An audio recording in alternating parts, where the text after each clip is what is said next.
Avec cette petite histoire, tournons-nous vers le Seigneur. Un jour, un petit poisson est allé voir sa mère et lui a demandé « Maman, qu'est-ce que cette eau dont on entend tellement parler ?» En riant, sa mère lui a répondu « Comme tu es sotte, l'eau est autour de toi, elle est en toi, et elle te donne la vie. Va un peu sur terre, et reste-y un moment, et tu découvriras ce qu'est l'eau. » Un jour, une biche est allée voir son père et lui a demandé « Père, que l'air dont on entend tellement parler ?» En souriant, son père lui a répondu « Comme tu es sotte, l'air est autour de toi, elle est en toi et elle te donne la vie. Si tu veux savoir ce qu'est l'air, plonge la tête dans un ruisseau et tu le découvriras. »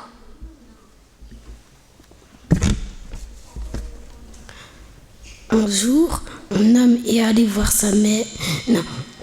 Un jour, un homme est allé voir un sage et lui a demandé « Toi qui es sage, réponds à ma question. Qui est ce Dieu dont on entend tellement parler ?»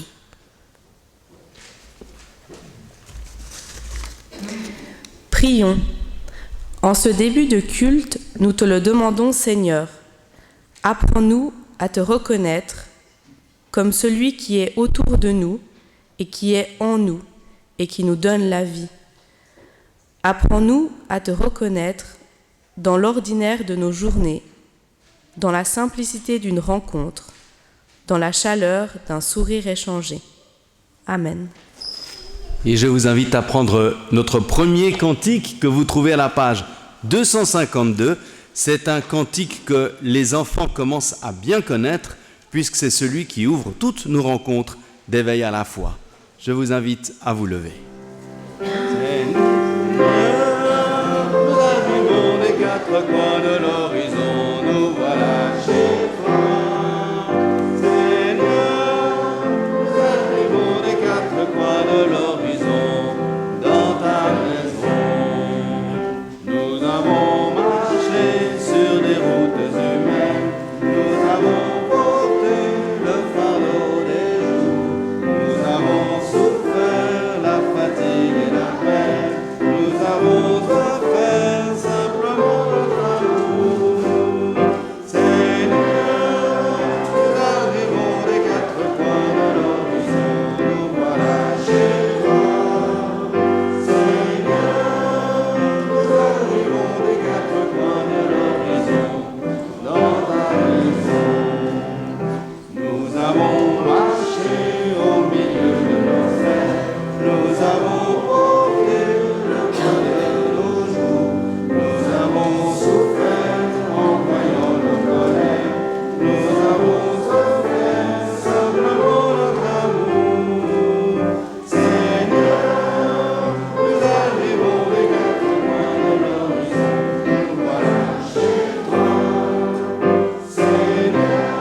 La grâce et la paix nous sont données en abondance de la part de notre Dieu trois fois saint, le Père, le Fils et le Saint-Esprit, un seul Dieu éternellement béni, vers lequel nous nous tournons ce matin pour recevoir de lui force, paix et espérance.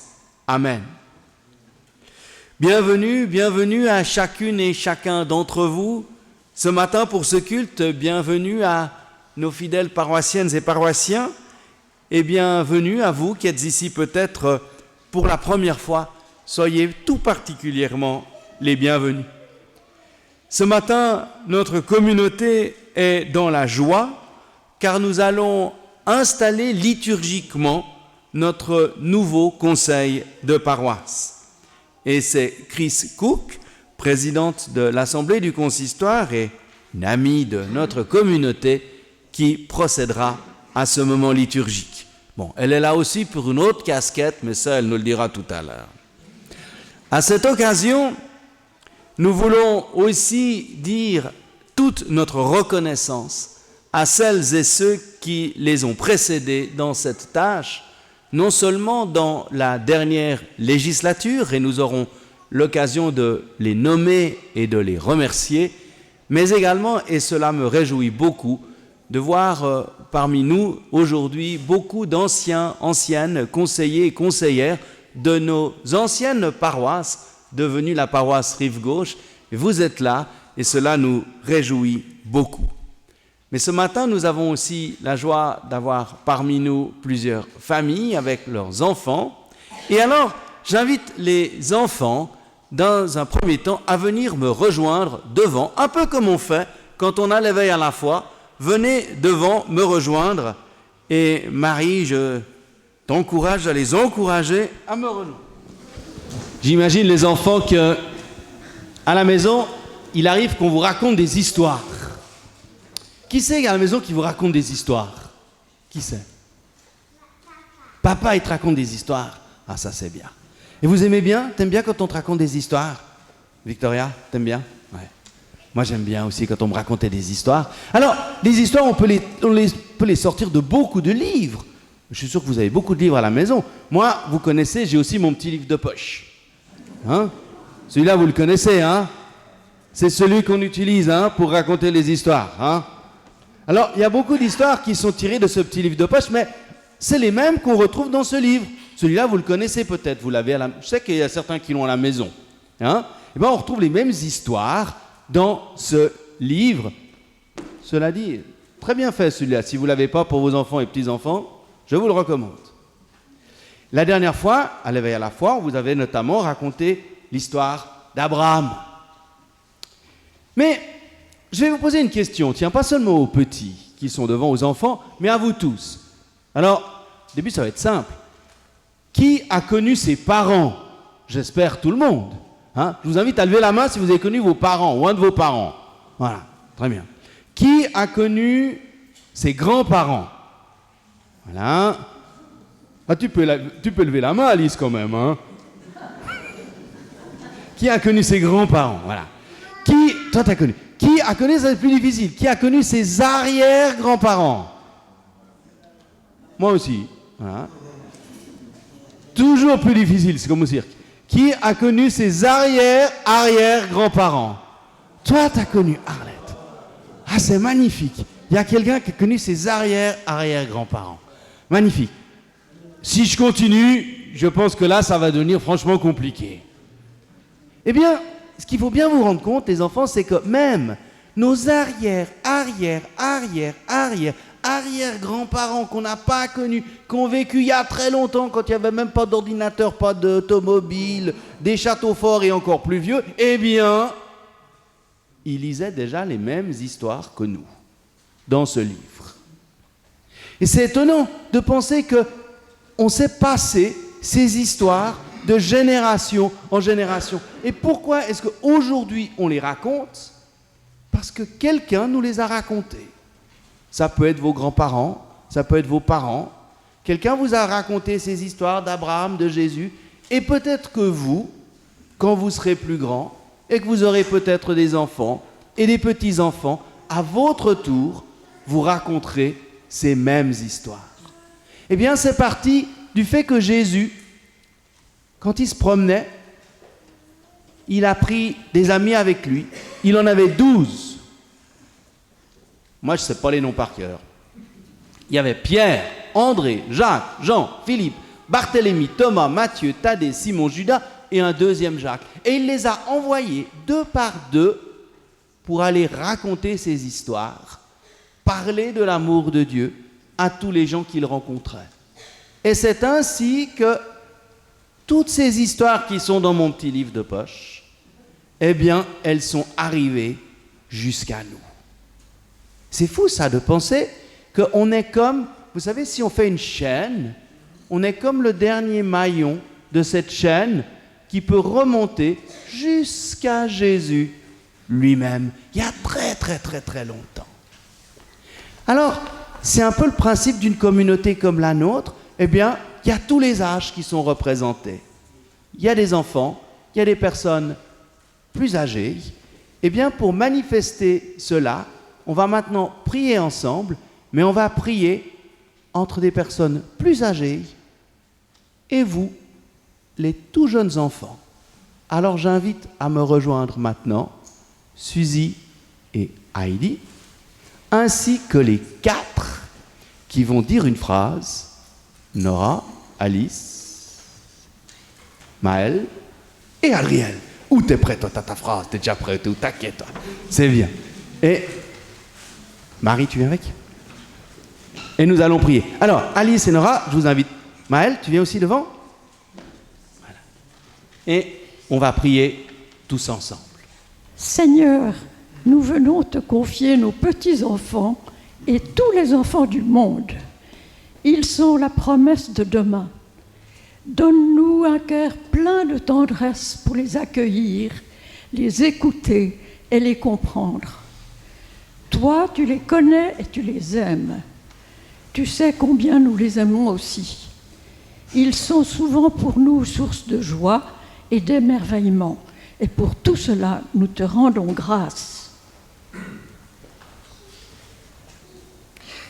Nous t'en prions, Seigneur, conduis-les sur les chemins où tu les attends et fais-leur découvrir la beauté de la vie et l'amour dont tu les bénis. Nous te remercions d'avance, Seigneur, de nous accorder tant de grâce, toi qui peux nous donner bien au-delà de ce que nous espérons. Alors je dis à sa place, merci Seigneur pour mes parents et mes grands-parents. Merci Dieu, car tu nous aimes chacun, petits et grands. Merci, car tu es avec nous quand on est enfant. Merci, car tu restes avec nous pour toujours. Amen.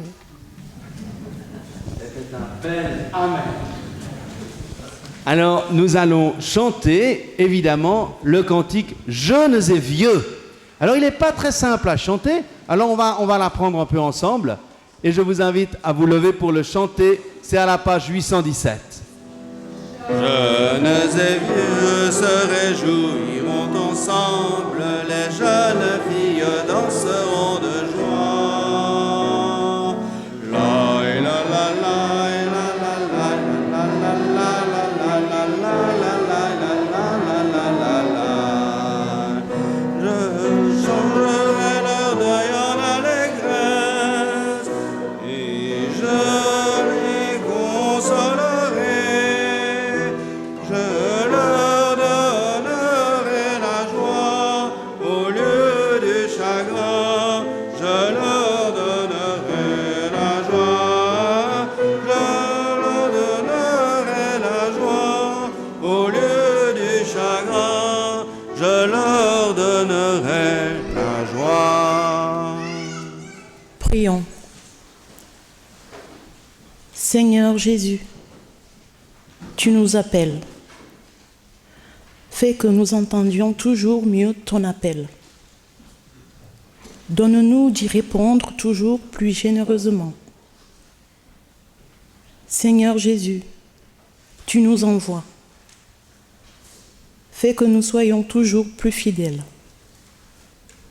Donne-nous d'aimer ceux et celles que tu places sur notre route.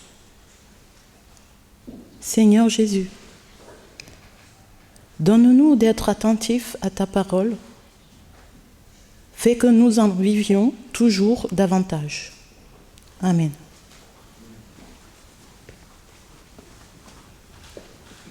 dans l'évangile de Marc, chapitre 6, versets 7 à 13.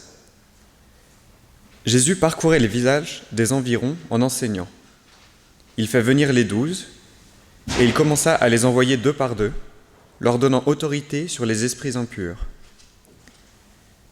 Il leur ordonna de ne rien prendre pour la route, sauf un bâton, pas de pain, pas de sac, pas de monnaie dans la ceinture, mais pour chaussures des sandales, et ne mettez pas 2 tuniques.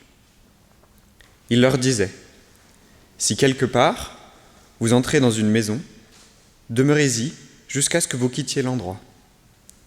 Si une localité ne vous accueille pas, ou si l'on ne vous écoute pas, en partant de là, secouez la poussière de vos pieds. Ils auront là un témoignage. » Ils partirent, et ils proclamèrent qu'il fallait se convertir. Ils chassaient beaucoup de démons, ils faisaient des onctions d'huile à beaucoup de malades, et ils les guérissaient. Parmi les hommes répandus sur tous les continents, Jésus rassemble ses élus, le peuple des croyants.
Je trouve personnellement assez incroyable de penser que depuis cette parole du Christ et l'envoi des disciples en mission, jamais cette chaîne des témoins ne s'est brisée, et c'est ainsi que nous sommes là ce matin dans ce temple, parce que d'autres, avant nous, ont témoigné de leur foi et ont transmis ce patrimoine, cet héritage, cette parole. Même dans les moments les plus sombres de l'histoire, les plus difficiles de persécution, de guerre, jamais cette flamme ne s'est éteinte et le flambeau a pu être transmis aux générations suivantes. Alors certes, l'image d'Épinal, ou plutôt d'un tableau de Anker, du grand-père lisant la Bible au coin du feu à ses petits-enfants, eh bien, est aujourd'hui malmenée. Et le fil de la transmission, il faut bien le reconnaître, s'il n'est pas rompu, et du moins sérieusement fragilisé, du moins dans nos sociétés occidentales. La foi est certes avant tout une affaire intime, personnelle, mais elle ne peut se concevoir sans cette dimension du partage, de la mission, de la transmission. On le voit déjà avec le Christ, qui envoie avant même sa passion ses disciples en route, en chemin. Une manière pour lui de souligner qu'il ne veut pas être cette espèce de gourou qui garde ses fidèles captifs autour de lui dans une admiration séduisante et parfois malsaine. Il les envoie même en leur donnant autorité. Alors on peut avoir plusieurs images de l'autorité.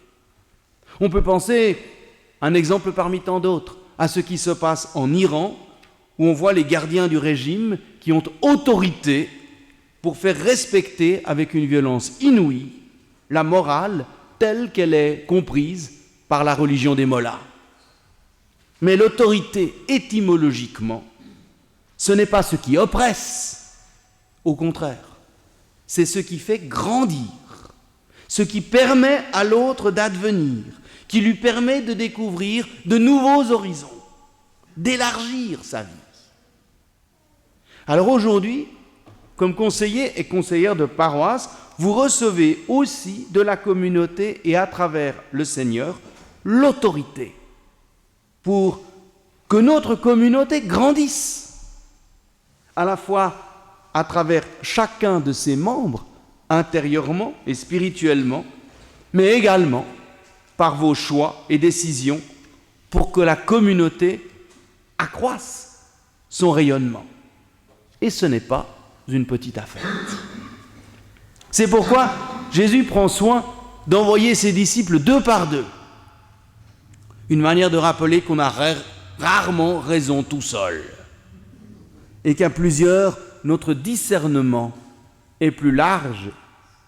Et aussi, si l'on n'est pas seul, on peut se soutenir l'un et l'autre dans cette tâche, dans les difficultés. Comme pour notre respiration, où l'inspiration ne peut aller sans l'expiration, eh bien, il en va de même pour la foi, où l'appel est indissociable de l'envoi. Tous les deux procèdent du même mouvement. En effet, la foi procède toujours d'un appel, ou pas toujours aussi fracassant que celui qui fit tomber Paul de son cheval en route vers Damas, ou celui que peut-être entendirent les prophètes de l'Ancien Testament qui se mirent aussitôt en route. Néanmoins, la foi procède toujours d'un appel, parfois discret, ténu, hésitant, fragmenté, mais un appel qui nous questionne intérieurement. Et cet appel est souvent renforcé par l'appel des autres.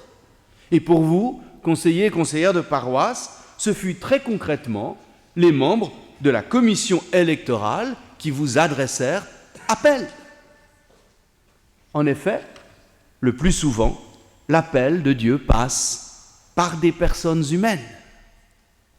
Et cet appel, cette vocation externe, doit alors faire résonner en nous la vocation interne qui sommeille souvent ou qui cherche une voie pour s'exprimer.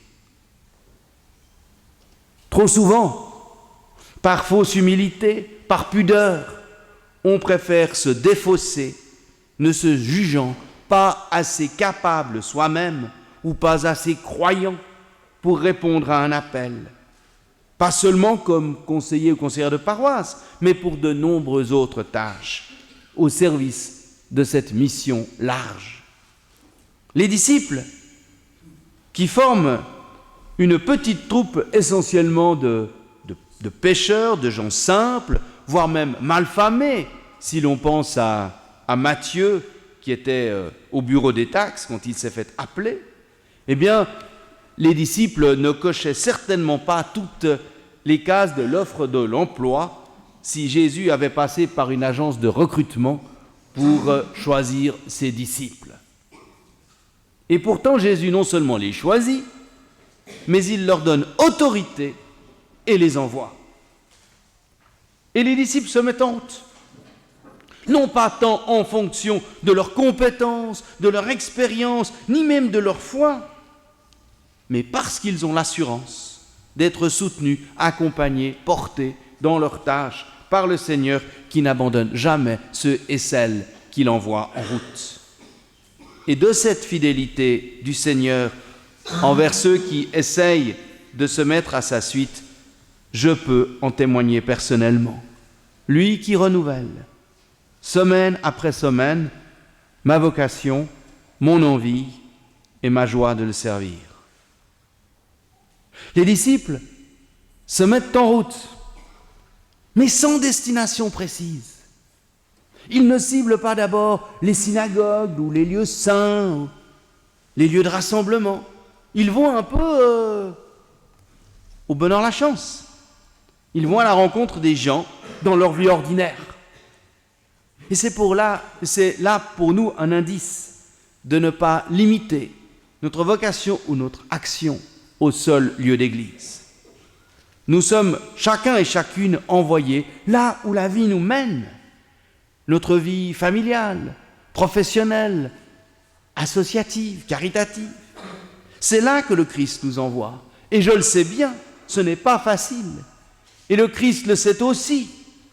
Lui qui précisément prépare ses disciples à l'échec.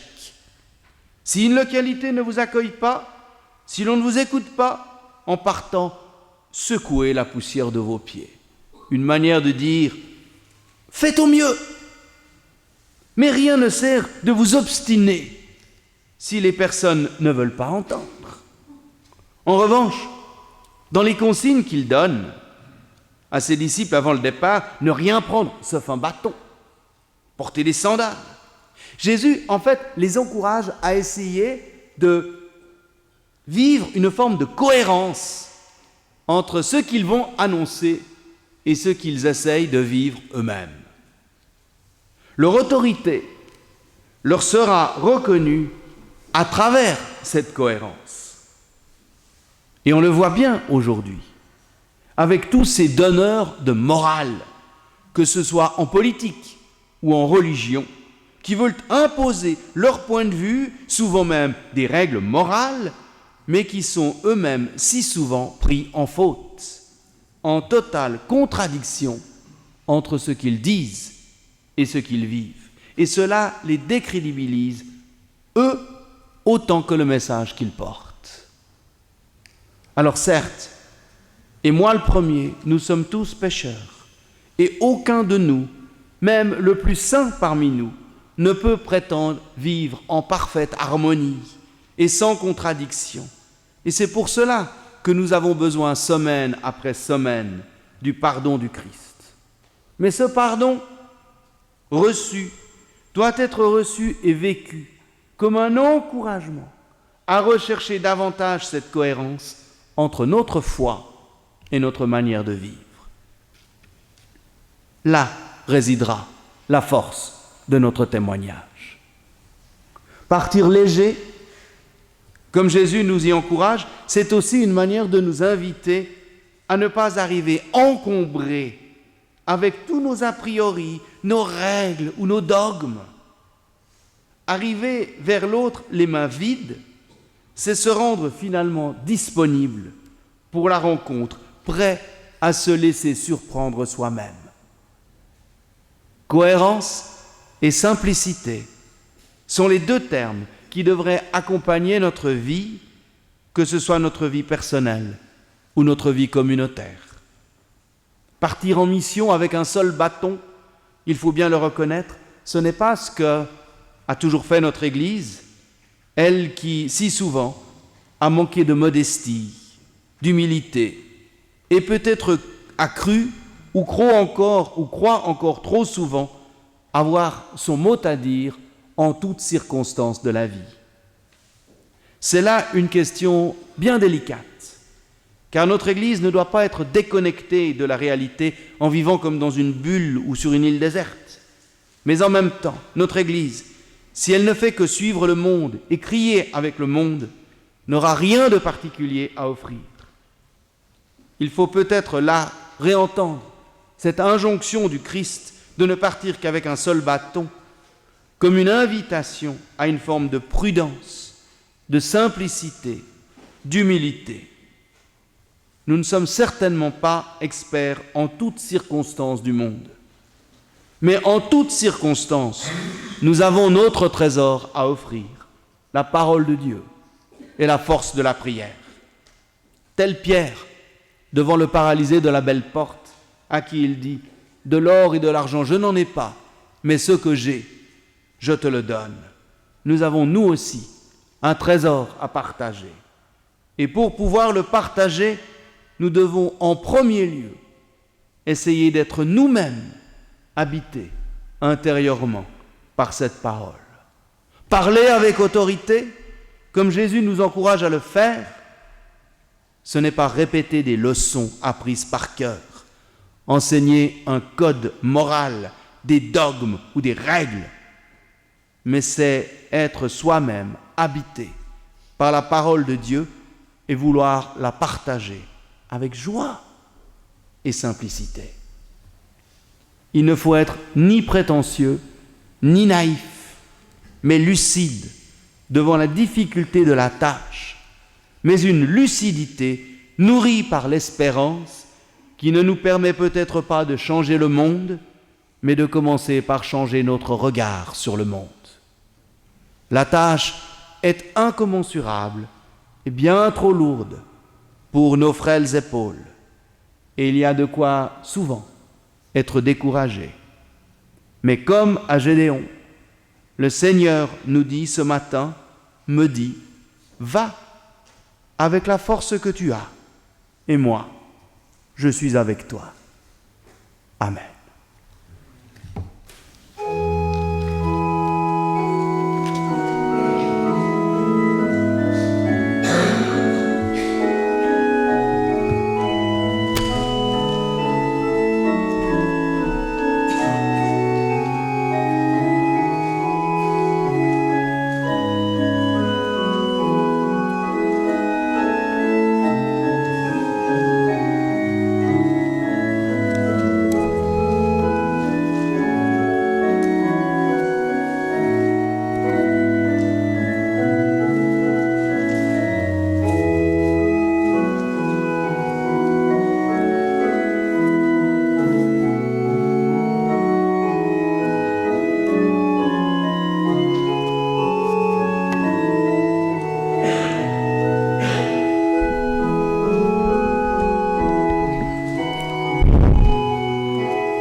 Alors, avant la liturgie d'installation du nouveau conseil, je voudrais dire un mot à l'attention des 7 conseillers sortants.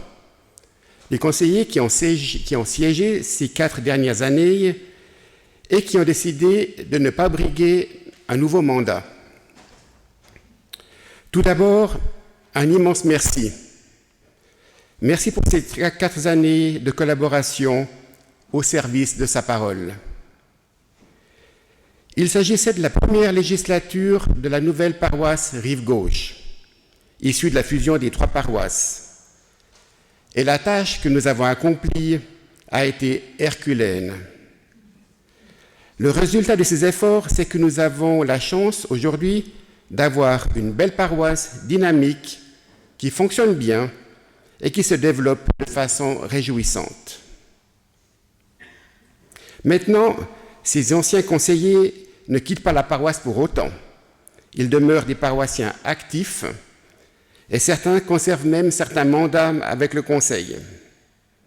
Donc ce moment, ce n'est pas un moment de tristesse, mais simplement un moment de remerciement sincère et de reconnaissance.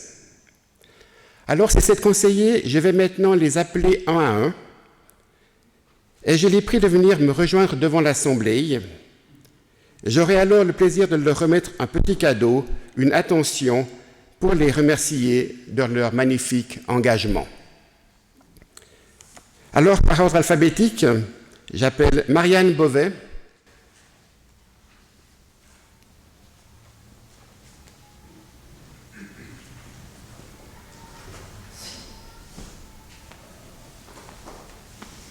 Alain Cartier, reste Marianne, reste à la fin. Reste ici, reste aussi Alain. Sylvia Fabiani. Sylvia qui serait bien restée au sein du conseil, qui a déménagé sur le canton de Vaud, un peu de dernière minute. Merci. Marc Fuss. Marc qui a tant fait pour cette paroisse, avec l'immobilier, les finances et plein d'autres sujets complexes.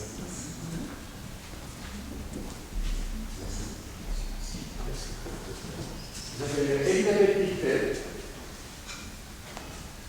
elle aussi qui a fait beaucoup pour le journal paroissial, les éditos et en passe. Merci beaucoup. Olivier Pictet, lui aussi, bon travail également avec le registre, avec quantité, les sites web et en passe. Merci beaucoup. Et enfin, Corinne Rosnovet. Il y a tellement de également à connaître toujours de beaux cultes, de belles fleurs au culte, et quantité de belles choses. Voilà pour toi.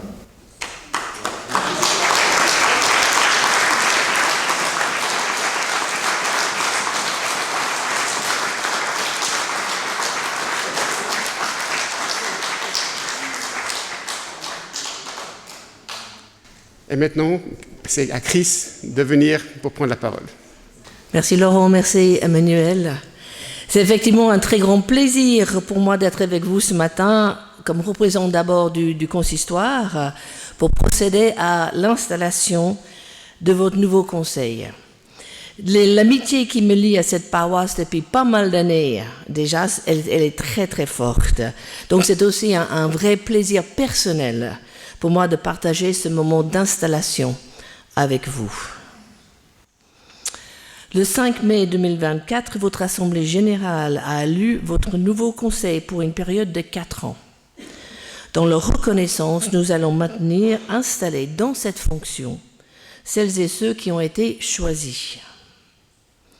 Le Nouveau Testament rapporte que dans chaque église naissante, l'apôtre Paul faisait nommer des anciens pour leur confier la direction de la communauté.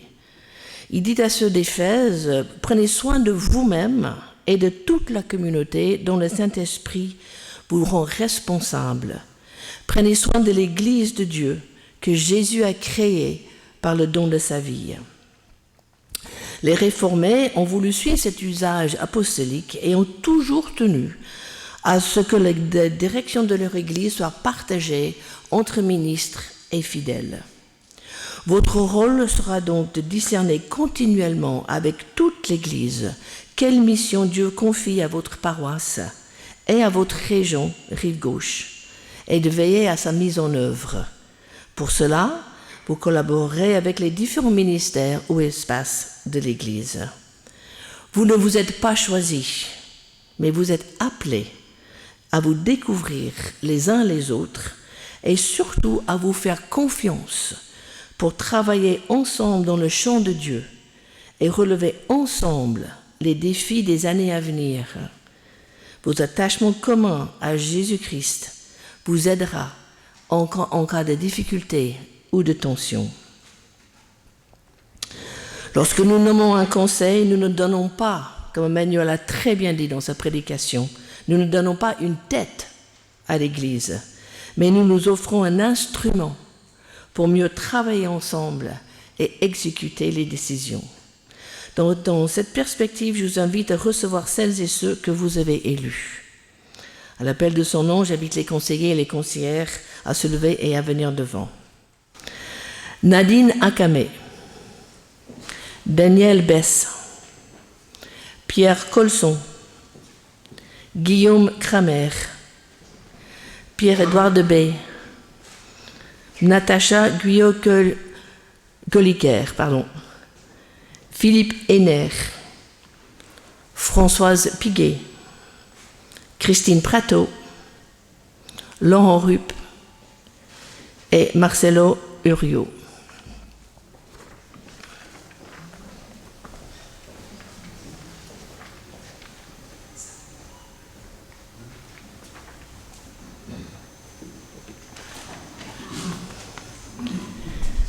J'aurais voulu être un peu plus devant.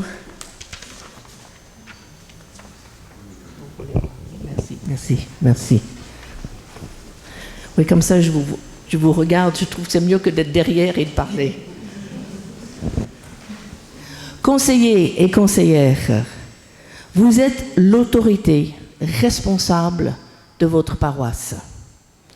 Vous vous engagez à collaborer avec les autres conseils et tous les ministres de la région rive gauche à la proclamation de la bonne nouvelle de Jésus-Christ dans vos lieux.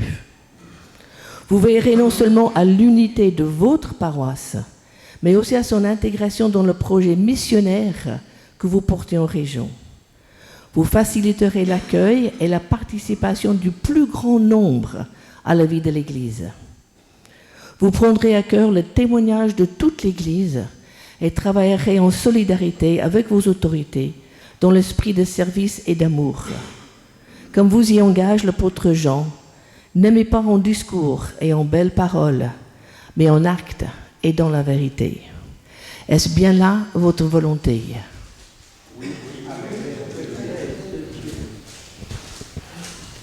Heureuse de vos engagements, j'en prends acte avec reconnaissance et je vous installe comme conseiller et conseillère de la paroisse Rive Gauche au nom du consistoire qui vous assure de son amitié et de sa solidarité. Et je vous invite à la prière. Que Dieu vous fortifie, qui vous garde et qui vous accompagne dans votre mission, qui vous donne le discernement nécessaire pour l'accomplir avec fidélité et avec amour.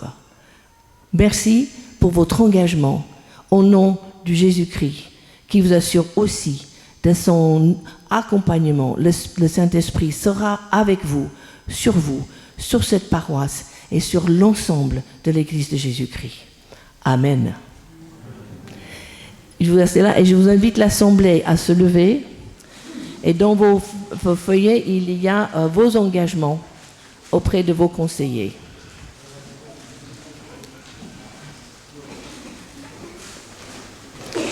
Et nous lisons ensemble. Témoins.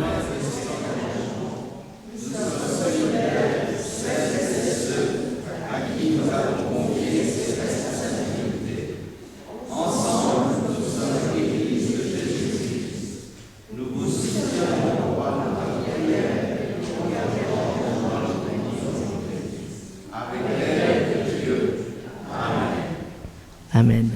Oui, vous avez bien fait d'applaudir. C'est un privilège que de pouvoir servir cette communauté avec des gens aussi engagés et compétents. La question de la transmission nous a été le fil rouge de notre culte.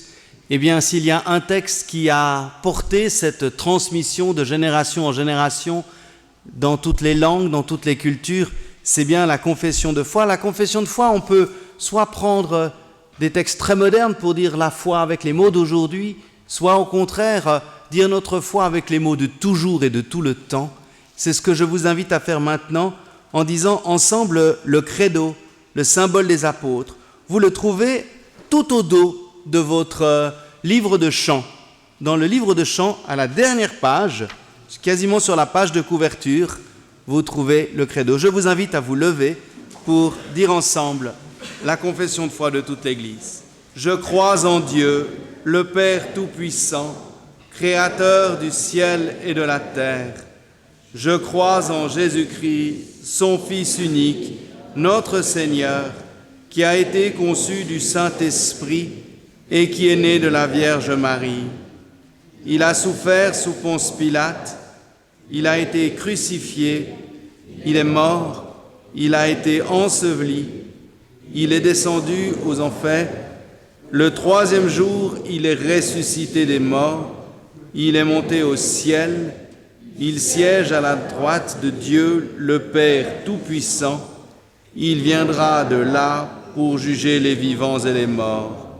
Je crois en l'Esprit Saint, je crois à la Sainte Église universelle, la communion des saints, la rémission des péchés, la résurrection de la chair et la vie éternelle.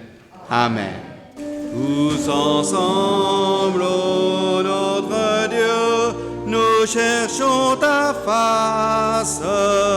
Fais sur nous en ce saint lieu rayonner ta grâce. À toi monte notre chant, à toi nos prières. Viens répondre sur tes enfants, tes noms salutaires. Ton esprit vienne, ô Seigneur, nous remplir le zèle, inspirant à notre cœur un amour fidèle, sans crainte et sans rougir, nous fassions paraître le bonheur de te servir. Toi seul, notre Maître, ouvre-nous les vérités de ton évangile.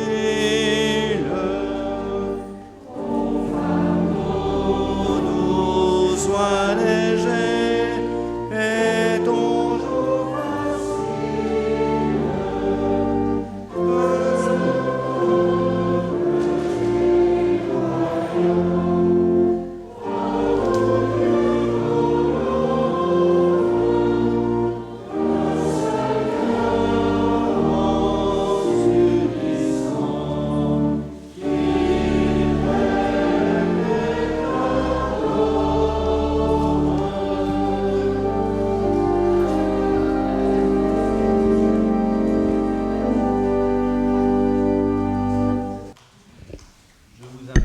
prendre place et les enfants ont préparé une magnifique chaîne qui représente effectivement cette chaîne de la transmission. Alors si vous êtes les enfants tout au bout, moi je suis où? Je dois être par là, hein, ou même peut-être... Oh voilà, ça c'est... On va dire que ça c'est pas... Voilà, magnifique. Alors on va maintenant demander à Pierre-Édouard et à Elisabeth de conduire la prière qui est à la fois un remerciement pour les anciens et ceux qui continuent. Bravo les enfants.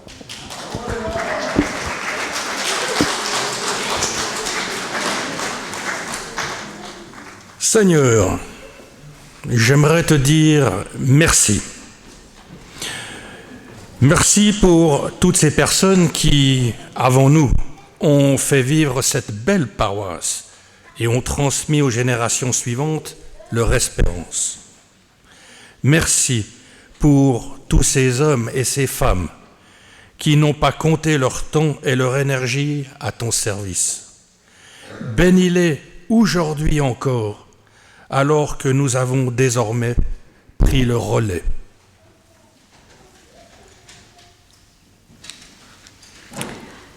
Merci pour celles et ceux qui, aujourd'hui, relèvent le défi de partir en mission au cœur de notre ville pour que de notre communauté rayonne ta parole.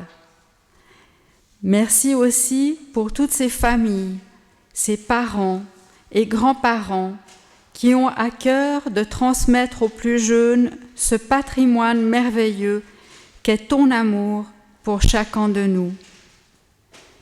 Merci pour cette chaîne incassable de tes témoins. Au nom de Jésus-Christ, Amen. Et c'est le moment des annonces. Je ne vais pas allonger trop longtemps. Merci vraiment à chacune et chacun.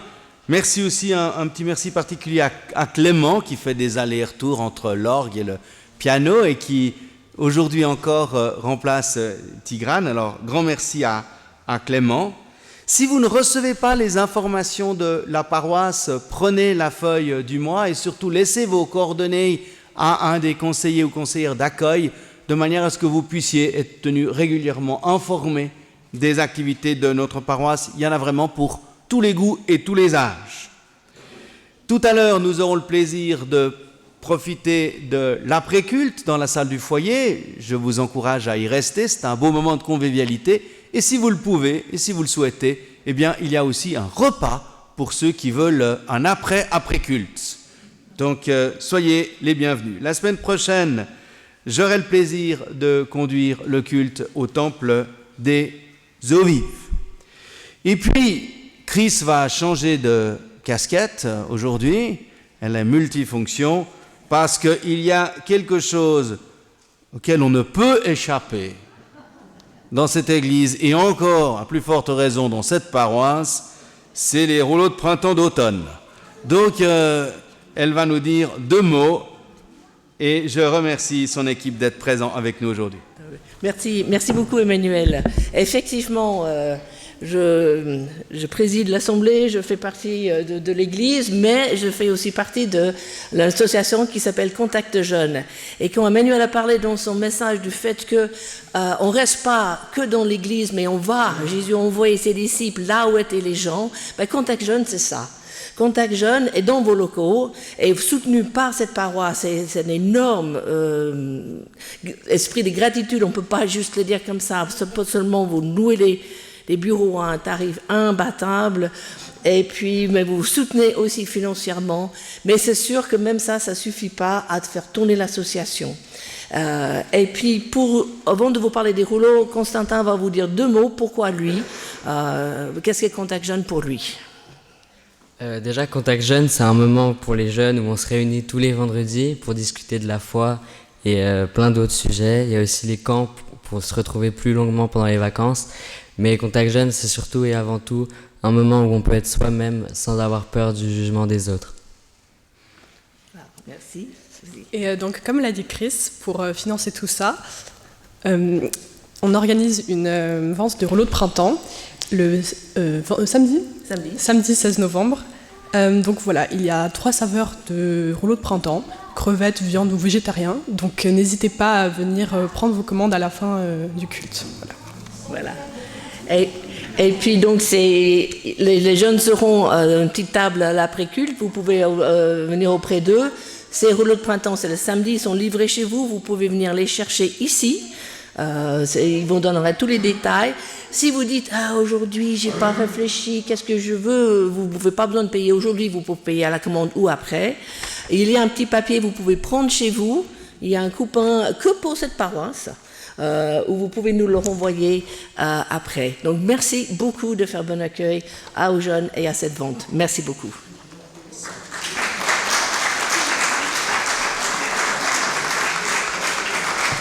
Ils sont très bons et congelables.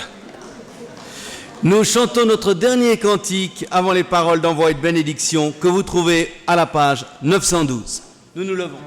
Tout cet hymne, Alléluia, que tu as mis dans mon cœur, Alléluia. Je veux te chanter, Seigneur, Alléluia. Oui, Jésus est mon sauveur, Alléluia. Je le regrette encore, Alléluia. Que pour moi Jésus est mort, Alléluia. Voilà pourquoi je l'adore, Alléluia. Lui seul est tout mon trésor, Alléluia. Que chaque jour à chaque heure, Alléluia, envoies-tu l'éternel l'heure, Alléluia. Que la vie soit une fleur, Alléluia, un parfum pour toi, Seigneur, Alléluia.